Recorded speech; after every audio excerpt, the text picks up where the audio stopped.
Video like जरूर कर लीजिए और ऐसे वीडियो लगातार फ्री में पाने के लिए चैनल को तुरंत सब्सक्राइब कर लीजिए और बेल आइकन को जरूर टैप कर लीजिए ताकि आगे भी सारे वीडियो आपको मिलते रहे। यूट्यूब में फॉलो करते हैं तो प्लीज ये वाला फ्री टेलीग्राम चैनल जरूर ज्वाइन कर लीजिएगा। सारे नोटिफिकेशन सारे अपडेट यहीं पे आते हैं, ध्यान रखिए। नमस्कार साथियों, स्वागत है आप सभी का स्टडी फॉर सिविल सर्विसेज में। जैसा कि आप लोगों को पता है कि आरओ के बाद अब जो नई वैकेंसी हमें देखने को मिलेगी बहुत जल्द ही आयोग से, वो होगी ब्लॉक एजुकेशन ऑफिसर की। ब्लॉक एजुकेशन ऑफिसर की भर्ती मान के चलिए, इधर आरओ का पेपर आपका होगा फरवरी में, और आरओ के पेपर के जस्ट बाद जो अगला काम शुरू होगा वो बीओ भर्ती पर ही होगा। ब्लॉक एजुकेशन ऑफिसर की भर्ती है, काफ़ी बढ़िया भर्ती है। और दूसरा ये इसलिए भी इम्पोर्टेंट है क्योंकि इस भर्ती में मुख्य रूप से बीएड वाले सम्मिलित होते हैं। ठीक, बीएड वाले सम्मिलित होते हैं। ये एक बहुत अच्छी बात है। क्यों अच्छी बात है? ये इसलिए अच्छी बात है साथियों क्योंकि बीएड वालों को प्राइमरी की भर्ती से तो बाहर कर दिया गया है, बीएड वाले प्राइमरी की भर्ती में नहीं है। तो ऐसे में जब बीएड वाले प्राइमरी की भर्ती में नहीं है तो उनके पास फिर ऑप्शन क्या क्या बचते हैं? तो उनके पास जो ऑप्शन बचते हैं साथियों वो यही है कि वो कोई ऐसी भर्ती देखें जो केवल उनके लिए सूटेबल हो। तो वो भर्ती है साथियों बीएड के थ्रू ब्लॉक एजुकेशन ऑफिसर की। ये ऐसी भर्ती है जिसके माध्यम से आप अच्छी खासी तैयारी करके एक बढ़िया नौकरी प्राप्त कर पाओगे, और वो नौकरी होगी बीओ की। देखिए, बीओ की हम बात करें तो बीओ जो होता है ये एक तरीके से आप समझिए निरीक्षक है, एक तरीके से इंस्पेक्टर पोस्ट है जिसका काम है प्राइमरी स्तर के विद्यालयों की जाकर के जांच करना कि वो सही से काम कर रहे हैं या नहीं। तो एक बढ़िया काम जो है ये करता है। और इसके लिए अगर हम योग्यता की बात करें तो योग्यता जैसे कि मैंने बताया कि बीएड है, और बीएड के साथ इसकी जो योग्यता है वो है स्नातक। तो अगर आप स्नातक हैं और स्नातक के साथ बीएड है तो मान के चलिए बढ़िया कॉम्बिनेशन है ये आपके लिए। और चूँकि बीएड के पास अब और तो कुछ ज़्यादा ऑप्शन बचा नहीं है, बीएड के पास प्राइमरी से बाहर हो ही गए, एक जूनियर बचा है और दूसरा बचा है बीओ। तो बीओ एक बहुत ही अच्छा मौका है। ठीक है, थोड़ा सा और इसके बारे में अगर मैं आपको जानकारी दूँ तो अगर हम ये देखें इसका एग्ज़ाम पैटर्न क्या है, परीक्षा एग्ज़ाम पैटर्न क्या है, परीक्षा प्रणाली क्या है,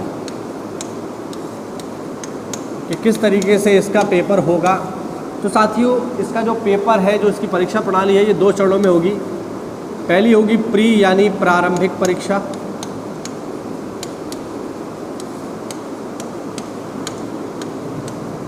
ठीक है, और दूसरी होगी मुख्य परीक्षा। तो प्रारंभिक परीक्षा और मुख्य परीक्षा टोटल इसके 2 चरण होंगे। प्री होगा और मेंस होगा। प्री जो होगा वो ऑब्जेक्टिव होगा,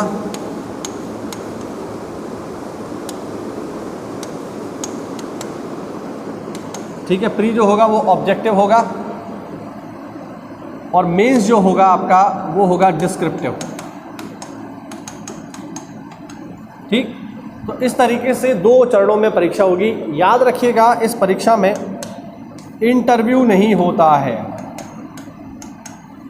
तो इंटरव्यू जैसी कोई चीज़ इस परीक्षा में शामिल नहीं है। तो अच्छा मौका है भाई, इंटरव्यू नहीं होगा। 2 पेपर देने हैं, प्री और मेंस, और अगर आप इनको पास कर जाते हो, प्री और मेंस को अगर आप पास कर गए तो फिर आपकी नियुक्ति होगी खंड शिक्षा अधिकारी के रूप में। ठीक है, हिंदी में से कहा जाता है खंड शिक्षा अधिकारी। ठीक, तो खंड शिक्षा अधिकारी के रूप में आप नियुक्त होंगे, और आपके खंड में, आपके ब्लॉक में जितने भी प्राइमरी विद्यालय होंगे उन सब की देख रेख या उन सब का इंस्पेक्शन करना आपका काम होगा। तो मान के चलिए मतलब ठीक ठाक ही है, अच्छी नौकरी हम इसे कह सकते हैं बीओ की। कौन करवाएगा इस परीक्षा को, तो ये भी मैं आपको बता दूं, वैसे आप लोगों को पता होगा। इस परीक्षा को करवाता है यूपीपीएससी। ठीक है, लोक सेवा आयोग, उत्तर प्रदेश का लोक सेवा आयोग इसको करवाएगा। तो सही है, मतलब बढ़िया है, इसमें काम किया जा सकता है। अगर आप लोग सही से तैयारी करना चाहें तो इसके लिए जो है आप अभी से लग जाइए। ठीक है, सिलेबस की मैं बात करूं तो सिलेबस मोटा मोटा सिलेबस मैं आपको बताता हूं, बाकी तो मैं जो है इसका जो ऑफिशियल सिलेबस है वो मैं आप लोगों को बताऊंगा, उसकी वीडियो बनाऊंगा मैं अलग से। ऑफिशियल सिलेबस इसका क्या है। अभी नॉर्मल अगर हम बात करें तो इसमें जो है जीएस आती है।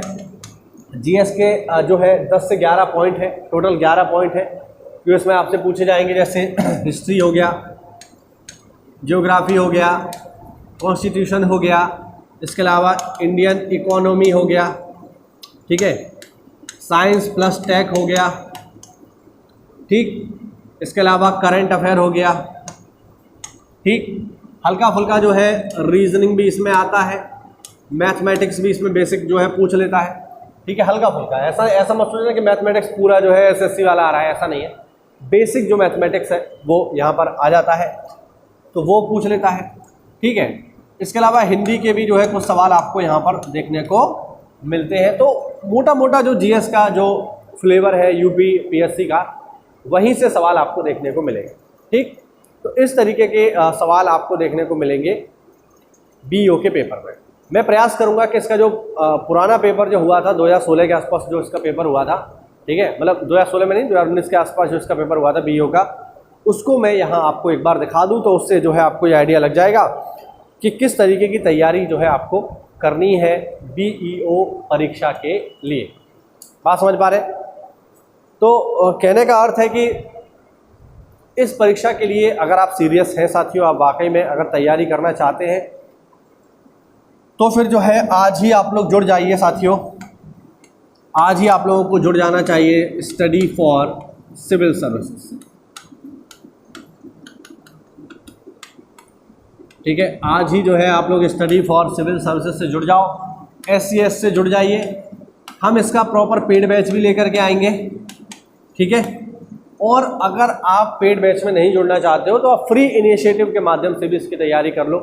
फ्री में जो हमारे जो चीज़ें चल रही हैं उनके माध्यम से आप इसकी तैयारी कर लीजिए। ईश्वर अगर चाहेगा तो बिल्कुल आपका सिलेक्शन हो जाएगा, ठीक है। तो बस मेहनत करते रहिए, तैयारी करते रहिए। एक इन्फॉर्मेटिव वीडियो था जिसमें आपको जानकारी देनी थी इस बीईओ के बारे में, तो बस इसको बनाने का उद्देश्य यही था कि आप थोड़ा मतलब थोड़ा मोटिवेशन लीजिए, इससे थोड़ा मोटिवेट होइए और अच्छे से तैयारी करते रहिए बीईओ परीक्षा के लिए, क्योंकि आने वाले समय में एक बड़ी भर्ती होगी। मिलते हैं अगली क्लास में, तब तक के लिए जय हिंद, जय भारत, वंदे मातरम।